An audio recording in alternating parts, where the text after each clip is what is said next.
Hello, guys, and welcome back to another exciting episode of Grammar with Shri. I am Sri Hari from Genesis Training, and let's see what we have in store for you today. So, guys, today the second section from parts of speech, we're going to be learning about pronouns. To give you the definition, a pronoun make up a small category of nouns. The distinguishing character of pronouns is that they can be substituted for other nouns. Now let's see an example. Sarah has always loved fashion. Sarah announced that Sarah wanted to go to fashion school.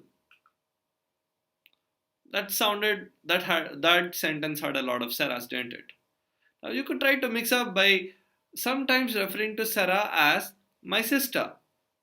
But then it sometimes would sound like you're referring to two different people. So imagine if I say Sarah has always loved fashion.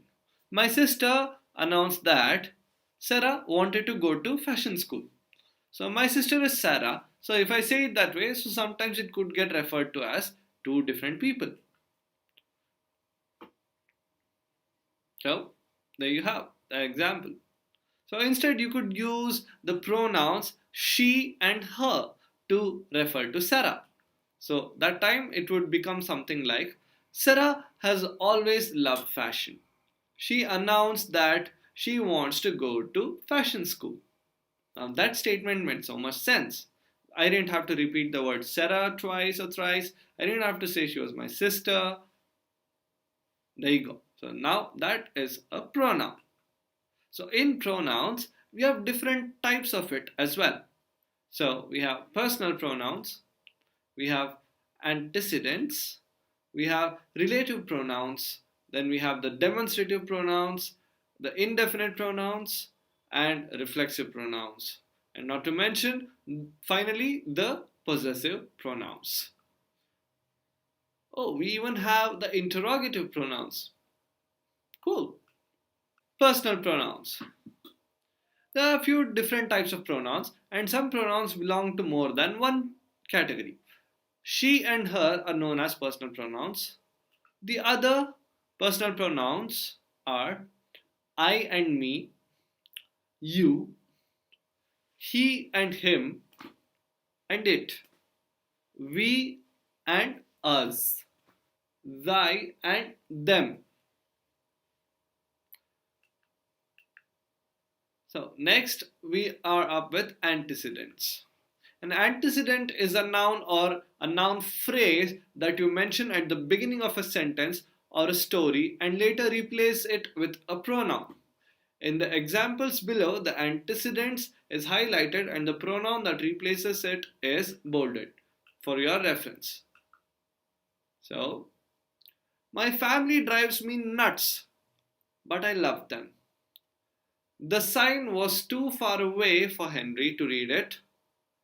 Sarah said she is almost finished with the application.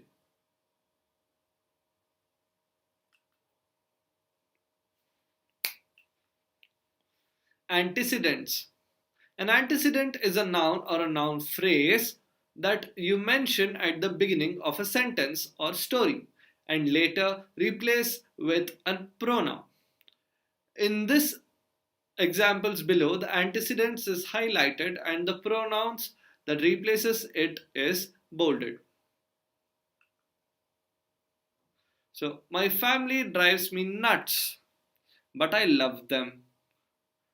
The sign was too far away for Henry to read it.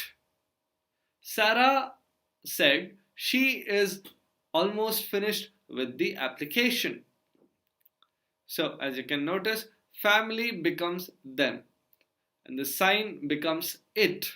Sarah becomes she here.